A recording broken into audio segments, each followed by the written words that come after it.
সাল্লাল্লাহু আলাইহি ওয়াসাল্লাম ইউতানিম খামসান ক্বাবলা খামসিন শাবাবাকা ক্বাবলা হারামিক ওয়া সিহহাতাকা ক্বাবলা সুকমিক ওয়া গিনাকা ক্বাবলা ফাকরিক ওয়া ফারাগাকা ক্বাবলা শুগলিক ওয়া হায়াতাকা ক্বাবলা মাউতিক। রাসূল বলেন তোমরা পাঁচটি জিনিসের পূর্বে মূল্যায়ন করবে। কয়টা জিনিস? সবাই বলেন কয়টা জিনিস? পাঁচটা জিনিসের পূর্বে মূল্যায়ন করবে। রাসূল বলেন শাবাবাকা ক্বাবলা হারামিক, বার্ধক্য আসার পূর্বে তুমি যৌবনকে প্রাধান্য দাও। যখন বার্ধক্য চলে আসবে তুমি কিছুই করতে পারবে না। আমি বাবাদেরকে জিজ্ঞাসা করি, যৌবনে যেমন ইবাদত করতে পারেছেন, বৃদ্ধ হয়ে গেছেন, এমন করতে পারেন? করা যাবে না।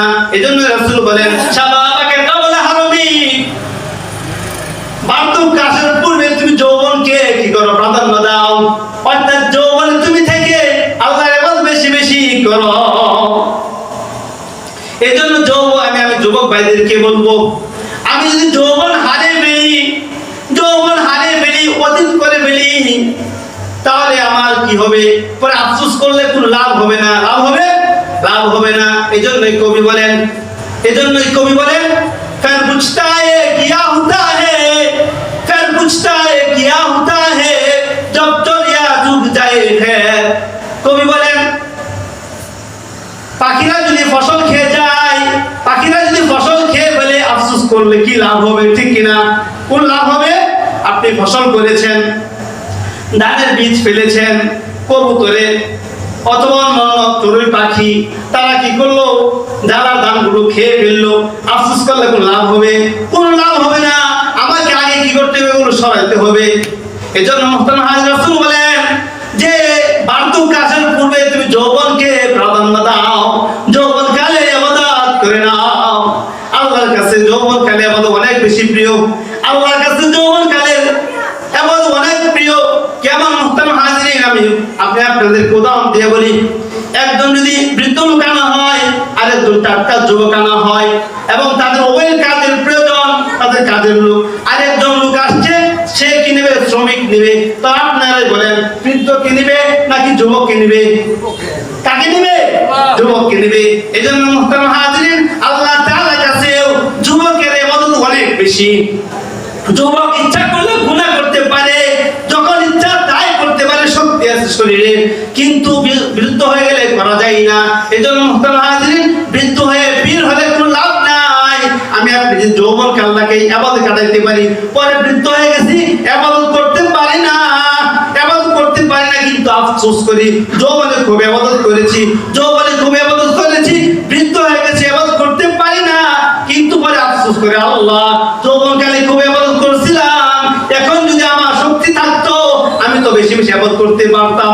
রাসূল বলেন এই ব্যক্তিরা যৌবনকালে ইবাদত করেছিল, বৃদ্ধ হয়ে আফসোস করলে কি লাভ হবে? রাসূল বলেন সে যৌবনকালে ইবাদত করে যে ফজিলত হইতো, আল্লাহ তাআলা তাকে সেই পরিমাণ সওয়াব দান করে। সুবহানাল্লাহ। আরেকটা মুহতারাম, সময় সংক্ষিপ্ত, আমার এগিয়ে যেতে হবে। আরেকটা মুহতারাম হাজিরিন, রাসূল বলেন ওয়াসিহাতাকা ক্বাবলা সুকমিক, অসুস্থ আসার পূর্বে সুস্থতাকে নিয়ামত মনে করো। অসুস্থ আসার পূর্বে সুস্থ কি করো? নিয়ামত মনে করো। কারণ কি মুহতারাম হাজিরিন, অসুস্থ হয়ে গেলে ইবাদত করা যায় না? যায়? শরীরে কি দেয় না। ইবাদত করতে মনে চাই না, খুব জ্বর, উঠতে মন চাই না, শীত লাগে কিনা? এজন্য মুহতারাম হাজিরিন, রাসূল বলেন অসুস্থ হওয়ার পূর্বে তুমি সুস্থতাকে নিয়ামত মনে করো। অর্থাৎ তুমি সুস্থ অবস্থায় আল্লাহ তাআলা ইবাদত বেশি বেশি করে নাও। এরকম ভাবে রাসূল বলেন ওয়াসিহাতাকা ক্বাবলা সুকমিক ওয়া গিনাকা ক্বাবলা ফাকরিক। 3 নম্বর রাসূল নসিহত করেন তুমি দরিদ্র হওয়ার পূর্বে তুমি ধনাঢ্যতাকে প্রাধান্য দাও। দরিদ্র হওয়ার পূর্বে তুমি ধনাঢ্যতা কি দাও? প্রাধান্য দাও। তোমার সম্পদ আছে, তুমি এই সম্পদকে আল্লাহর রাস্তায় ব্যয় করতে থাকো। এখন যদি আপনি মনে করি আমি এখন লাখপতি আছি, আমি কোটিপতি হইলই, পরে দান করব, এই সম্পদ নাও থাকতে পারে। আছে না? অনেক ধনী ছিল, কিন্তু মুহতারাম হাজির মুহূর্তের মধ্যে, ঘন্টার মধ্যে সব পুরো সারখার হয়ে, ঠিক না? এজন্য মুহতারাম হাজিরিন, রাসূল নসিহত করেছেন যে তোমার দরিদ্রতা আসার পূর্বে তুমি ধনাঢ্যতে প্রাধান্য দাও, তোমার যেমন সম্ভব আছে তুমি সম্ভব অনুযায়ী আল্লাহর রাস্তায় দান করো। এরকম ভাবে মুহতারাম হাজিরিন 4 নম্বর নসিহত রাসূল বলেন ও ফারাগাকা কাবলা শুগরি, ব্যস্ত হওয়ার পূর্বে তুমি অবসর সময়কে তুমি গনিমত মনে করো। মানুষ যখন ব্যস্ততা এসে যায় তখন কিন্তু সে বেশি ইবাদত করতে পারে না, পেশাব করতে পারে যখন বেশি ব্যস্ত, ভাই আমি এখন খুব ব্যস্ত, ভাই মোবাইল করতেছি, আমি খুব ব্যস্ত, ভাই আমি ব্যস্ত, আপনি পরে ফোন দেন, আছে কিনা। এজন্য রাসূল বলেন তুমি ব্যস্ত হওয়ার পূর্বে অবসর সময়কে তুমি কাজে লাগাও। এরকম ভাবে রাসূল অন্য হাদিসের মধ্যে বলেন নিয়ামাতানি মাকবুলুন ফীহিমা কাসীরুম মিনান নাস আসিহাতু ওয়াল ফারাগু। রাসূল বলেন দুইটা নিয়ামত সম্পর্কে মানুষ খুব উদাসীন, একটা হলো সুস্থতা আর অবসর সময়। অনেকে আছে অবসর সময় কেমনি কাজে এমনি মানে ব্যয় করতেছে, আছে না আছে এমনি, আর সুস্থ আছে, সুস্থ থেকে ইবাদত করে না, যখন অসুস্থ আফসোস করে হায় আমাকে যদি আল্লাহ সুস্থ করতো আমি হরদা করে বলতাম, আমি অমুক করতাম তমুক করতাম, করে কিনা। কিন্তু আপনি হিসাব করে দেখেন সে সুস্থ অবস্থায় ছিল আল্লাহ ইবাদত করেন, বলুক আছে কিনা। এজন্য রাসূল বলেন অসুস্থ হওয়ার পূর্বে তুমি সুস্থতাকে নিয়ামত মনে করো। এরকম ভাবে মুহতারাম হাজিরিন রাসূল 5ম আমাদেরকে নসিহত করেন যে ওয়াহায়াতাকা ক্বাবলা মাউতিক, মৃত্যুর পূর্বে তুমি কি করো, জীবনটাকে প্রাধান্য দাও। মৃত্যু আসলে কোন ইবাদত করুন যাইব, সবাই করুন যাইব, করুন যেত, কারণ কি মুহতারাম হাজিরিন তখন সব শেষ, তখন কিছু কাম আসবে না। রাসূলুল্লাহ সাল্লাল্লাহু আলাইহি সাল্লাম একদিন কবরে পার দিতে যাইতেছিলেন, সাহাবায়ে কেরামকে জিজ্ঞাসা করলেন হে সাহাবারা তোমরা কি জানো এই কবরের ভিতর লোকটা কি নিয়ে আফসোস করতেছে? সাহাবায়ে কেরাম বলেন আল্লাহু আ'লাম, আল্লাহ রাসূল সাল্লাল্লাহু আলাইহি সাল্লাম ভালো জানেন। মুহতারাম হাজিরিন রাসূল বলেন তাহলে তোমরা শোনো, এই ব্যক্তি আফসোস করতেছে, সে আফসোস করতে হায় আমি যদি একটু সময় পাইতাম 2 রাকাত নামাজ পড়তাম। কবর দিকে আফসোস করে হায় আমি যদি সময় পাইতাম 2 রাকাত নামাজ পড়তাম, তাহলে সেখানে লাভ হবে, নামাজ পড়লে কোনো সওয়াব হবে? সেখানে কবরে হাজার কোটি রাকাত নামাজ পড়লেও কোনো লাভ হবে না। এজন্য মুহতারাম হাজিরিন আমাকে জীবিত থাকতে কি করতে হবে, বন্দী করতে হবে। যাই হোক মুহতারাম হাজিরিন আমি বলতেছিলাম আমার বর্তমান সময়কে কাজে লাগাতে হবে। আমার অতীতের কোনো আশা করা যায় না, অতীত তো চলে গেছে, আফসোস করলে কোনো লাভ হবে না। শাবান পাই কিনা, আমার শাবান মাস চলতেছে, রমজান পাই কিনা আশা করা যায় না, ঠিক কিনা। এজন্য মুহতারাম হাজিরিন রাসূল নসিহত করলেন যে 5টা জিনিসের পূর্ণ মূল্যায়ন করো।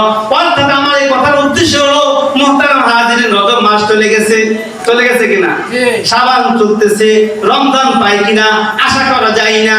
এজন্য মুহতারাম হাজিরিন এই শাবান মাসের ভিতরে আমাকে আপনাকে বেশি ইবাদত করতে হবে। মুহতারাম হাজিরিন বলতেছিলাম শাবান মাসে কেমন গুরুত্ব, আমল কি। মুহতারাম হাজিরিন যখন শাবান মাস চলে আসতো সাহাবায়ে কেরামের আমল বেড়ে, সুবহানাল্লাহ। শাবান মাসের চাঁদ উঠলে সাহাবায়ে কেরাম আমল কি করত, বেড়ে যেত। 1 নম্বর তার আমল শুরু করে দিত। যখন শাবান মাসের চাঁদ উঠতো 1 নম্বর আমল তাদের ছিল তারা বেশি কোরআন তেলাওয়াত করত, সুবহানাল্লাহ। কিন্তু মুহতারাম হাজিরিন দুঃখের বিষয় এখন এমন জামানা চলে আসছে মানুষ কোরআন তেলাওয়াত করেই না। মুহতারাম হাজিরিন আগে দেখতাম মুহতারাম হাজিরিন গ্রামগঞ্জে দেখতাম ফজরের পরে আযান হয়ে গেলে মা বোনেরা বাবারা তারা কি করতো, নামাজ পড়তে যেত। এমনকি নামাজ পড়ার পরে তারা ঘুমাইতো না, কোরআন তেলাওয়াত করতো। প্রত্যেকটা ঘর থেকে কোরআন তেলাওয়াতের আওয়াজ আসতো, ঠিক কিনা মুহতারাম হাজিরিন। কিন্তু আমরা কোরআনকে ছেড়ে দিয়েছি। সাহাবায়ে কেরামের কি আমল ছিল, শাবান মাস আসলে তারা বেশি কোরআন তেলাওয়াত করতো। কিন্তু মুহতারাম হাজিরিন আজকে আমরা কোরআন থেকে দূরে থাকার কারণে আমাদের উপর সকল বিপদ আমাদের কাছে আসতেছে। কারণ কি, রাসূল এক হাদিসের ভিতরে বলেছেন তারাক্তু ফীকুম আমরাইন লান তাদিল্লু মা তামাসসাকতুম বিহিমা কিতাবাল্লাহি ওয়া সুন্নাত রাসূলি। রাসূল বলেন আমি তোমাদের কাছে 2টি জিনিস রেখে যাচ্ছি। কয়টি জিনিস? সবাই বলেন কয়টি জিনিস? 2টি জিনিস। রাসূল বলেন আমি তোমাদের কাছে 2টি জিনিস রেখে যাচ্ছি, তোমরা যদি এই 2টা জিনিস ধরে রাখতে মুহতারাম হাজিরিন, আমরা এই দুইটা জিনিসকে ছেড়ে দিতেছি, দিন দিন যাইতেছে ছেড়ে দিচ্ছি। একটা হলো রাসূল বলেন, একটা হলো কোরআন। এটা কি কোরআন? আমরা কোরআন তেলাওয়াত করি না। অনেকে আছে আগে কোরআন পড়তে পারতো, কিন্তু এখন এমন সময় আসতেছে কোরআন তেলাওয়াত করে না, আছে কি না? পারতো, করে না। আর একজন রাসূলের সুন্নাতকে ছেড়ে দিচ্ছি। এজন্য মুহতারাম হাজির, দুনিয়াতে এত কষ্ট হইতেছে, মানুষের এত বিপদ আসতেছে। এক নাম্বার হলো রাসূলের আল্লাহর কোরআন ছেড়ে দেওয়ার কারণে, দুই নাম্বার হলো রাসূলের সুন্নাত ছেড়ে দেওয়ার কারণে।